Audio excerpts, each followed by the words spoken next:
So I want to start with a poem by James Dillard Freeman. I'm moving closer to the mic, Arlene. I just have to say how I appreciate being here and having such a loving environment to grow and learn into. But let me start with a poem by James Dillard Freeman. Change by James Dillard Freeman. I have resisted change with all my will, cried out to life pass by and leave me still. But I have found, as I have trudged time's track, that all my wishing will not hold life back. All finite things must go their finite way. I cannot bid the merest moment stay. So finding that I have no power to change, I have changed myself, and this is strange.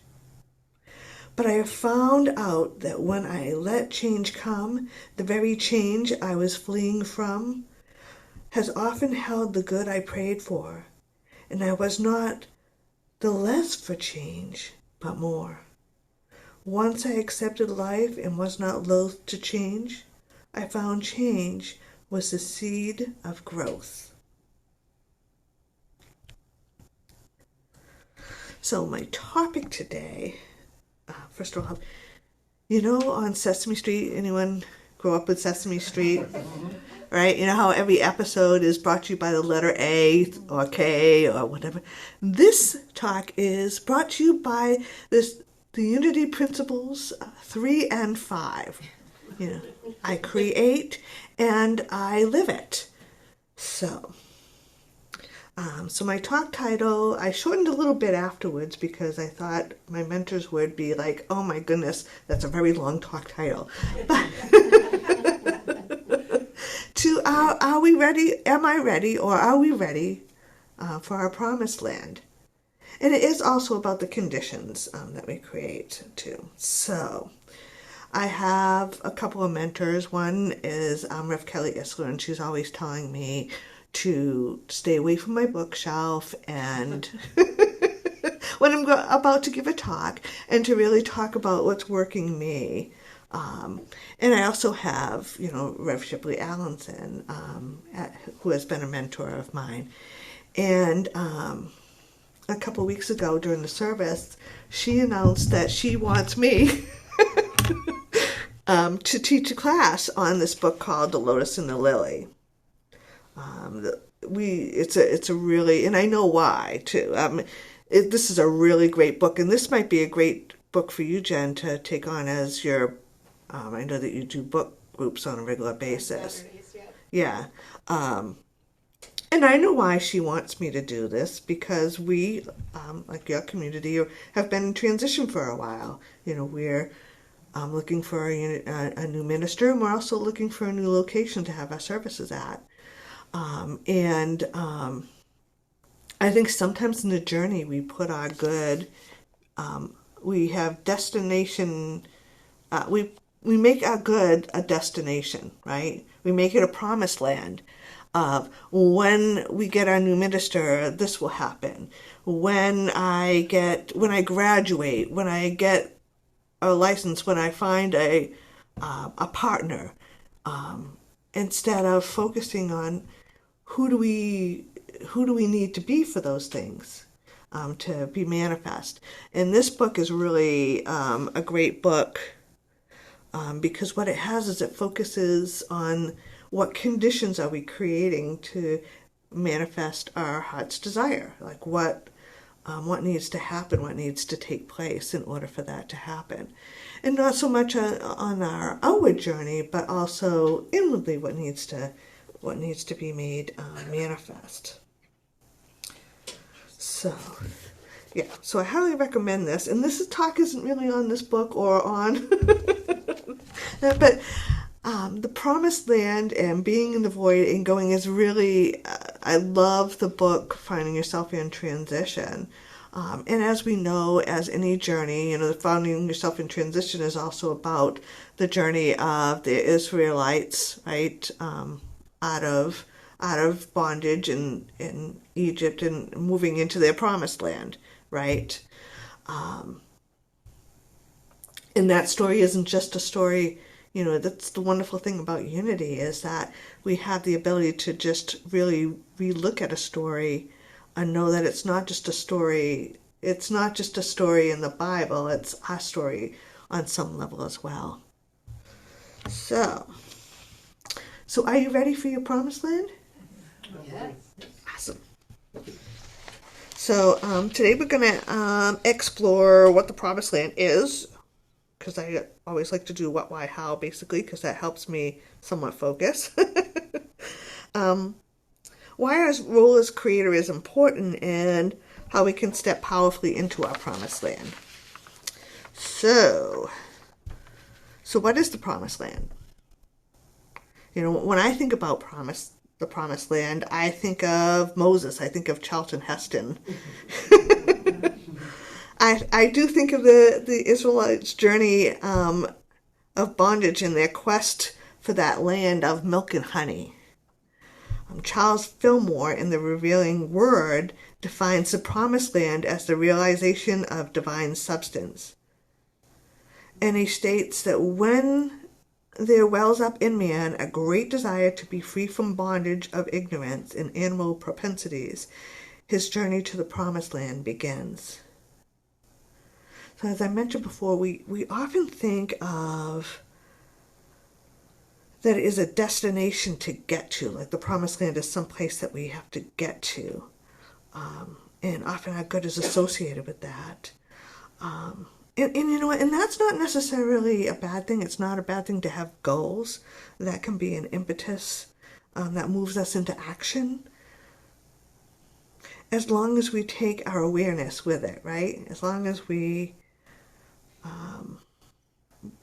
when we think about the conditions that support us in moving into our promised land, it's about how we ready ourselves.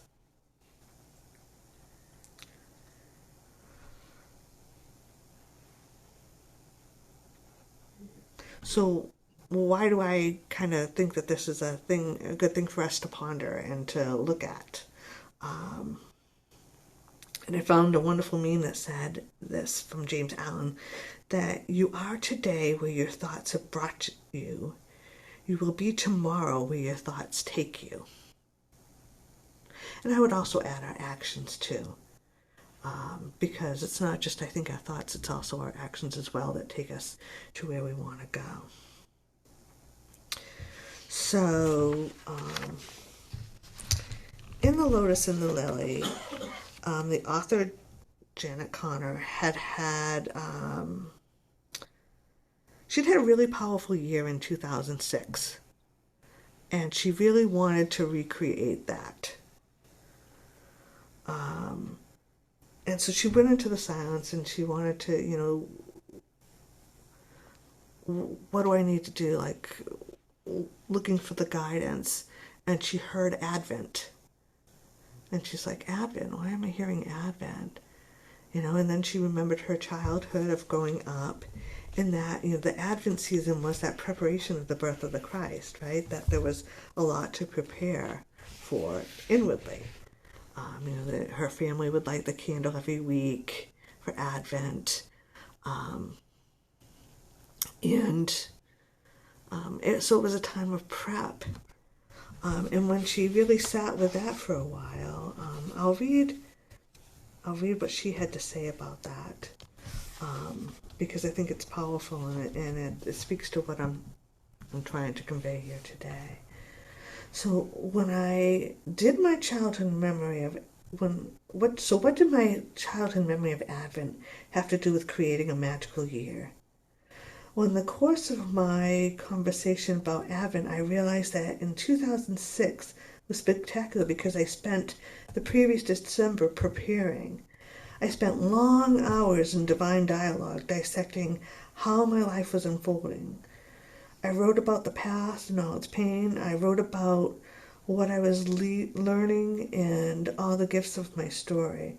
I forgave everyone I had felt had harmed me.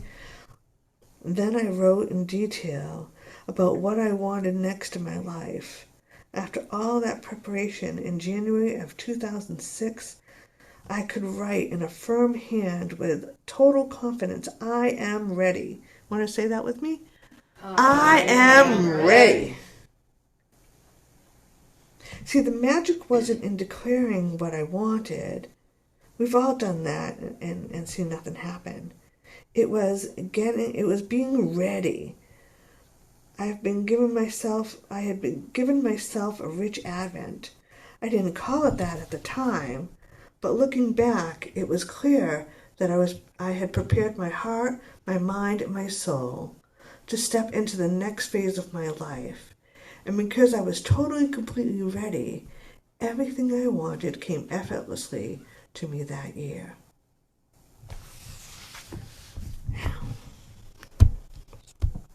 So it's powerful when we look at what we need, the conditions are to step powerfully into our promised land.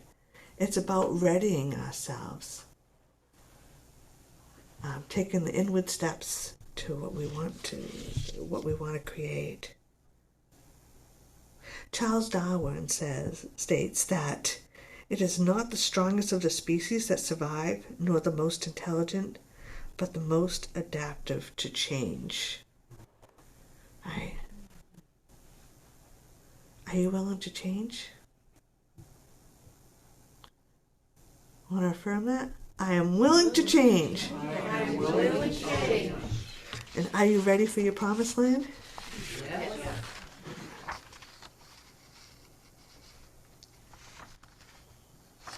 So how? So how do we prepare for the promised land?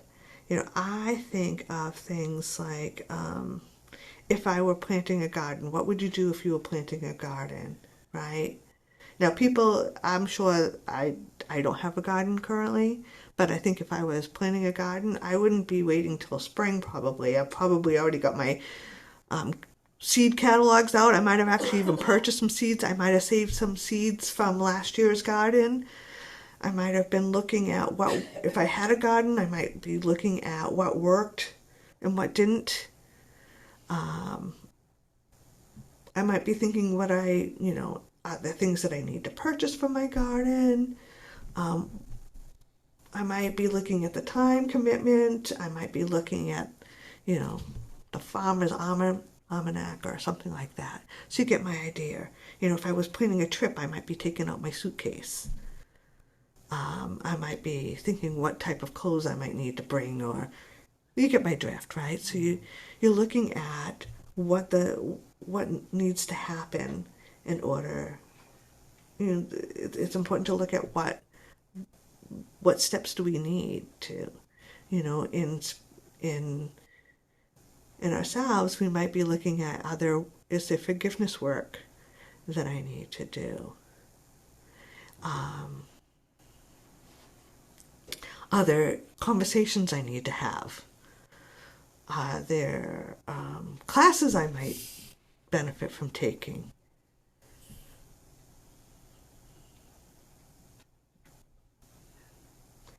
I came across a really interesting article, and I loved it, by a Unity minister, Rev. Wayne Manning. Because one of the things that we can't do is don't try to put new wine in old wineskins. And that's easy, right? Don't golden calf the past, right? That's easy to do kind of in spiritual community. I mean, I've been guilty of it, right?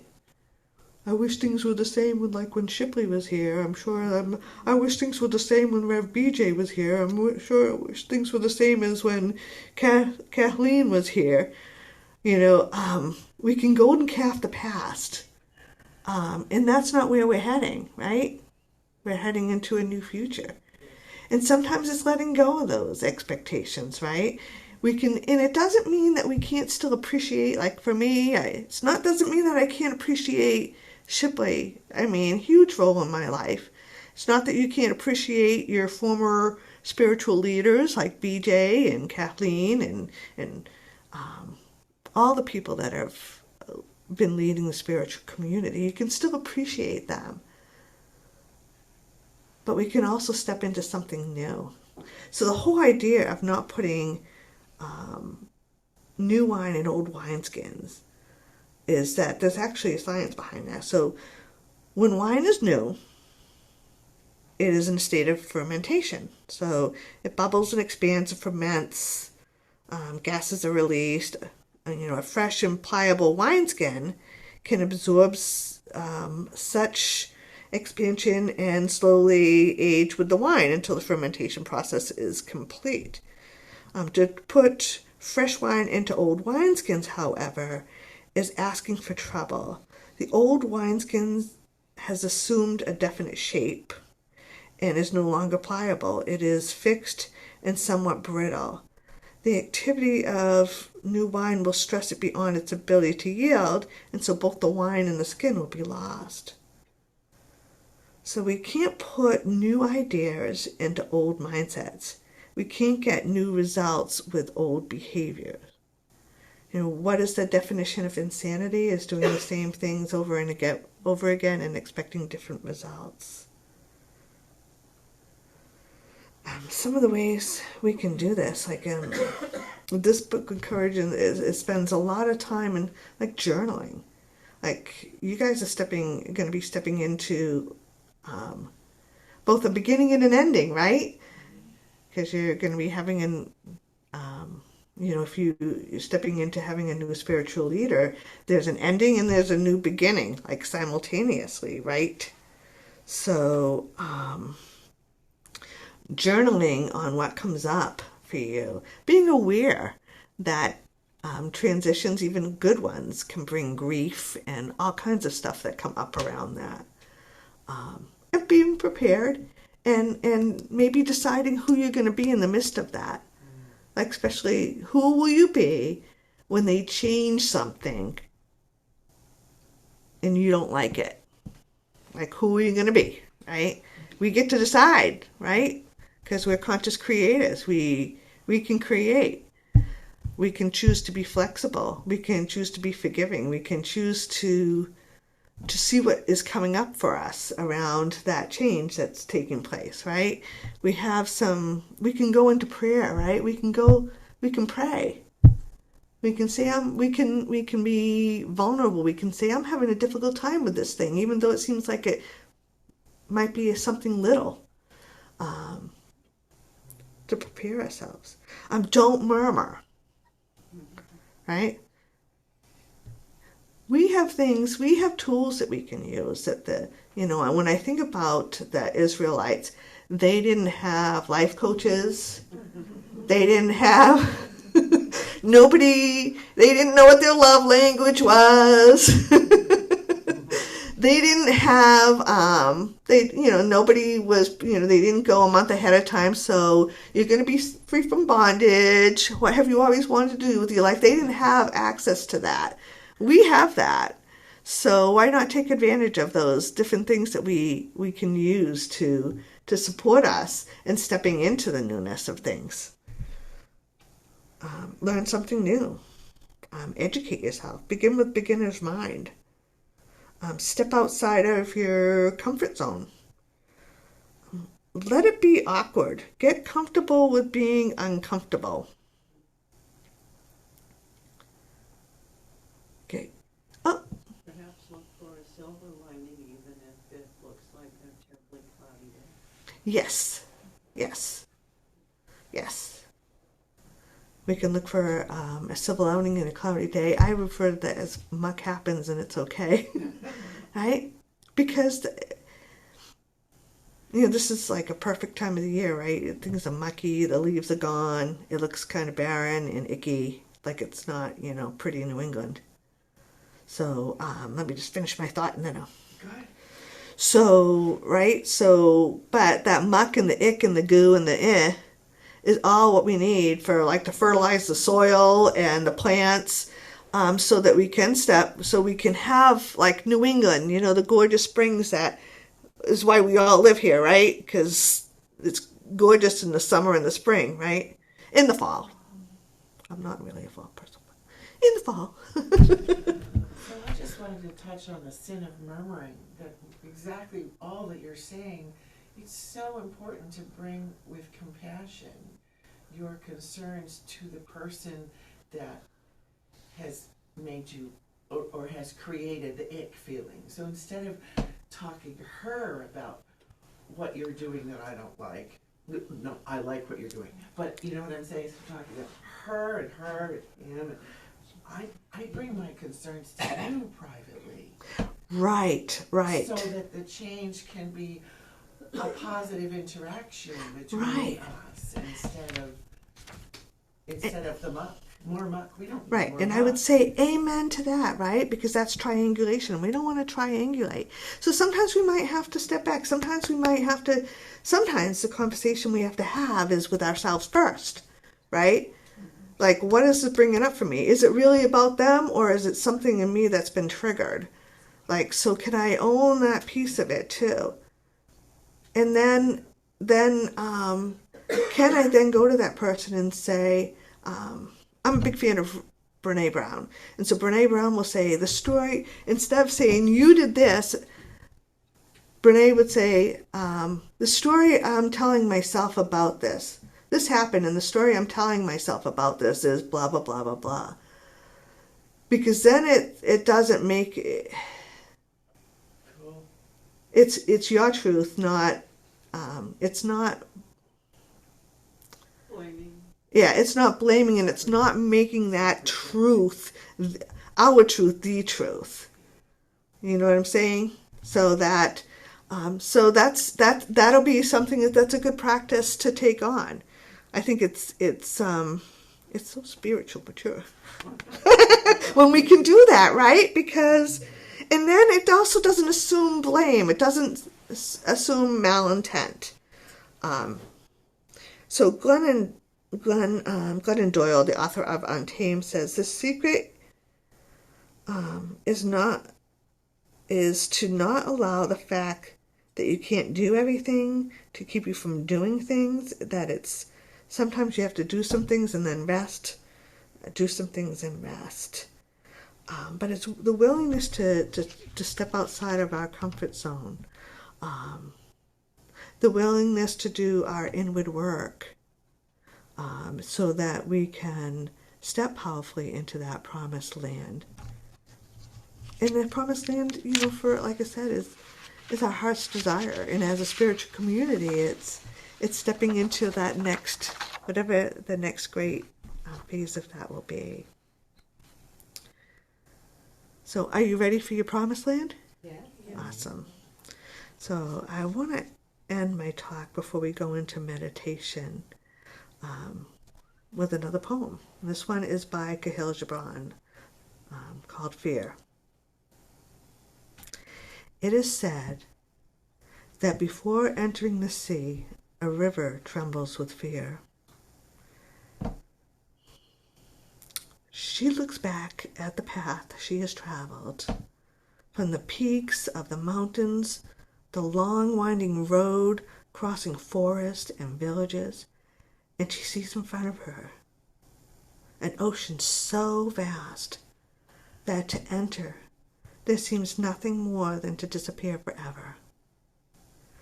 But there is no other way. The river cannot go back. Nobody can go back. To go back is impossible in existence. The river needs to take the risk of entering the ocean, because only then will fear disappear. Because that is where the river will know that it's not about disappearing into the ocean, it's about becoming the ocean.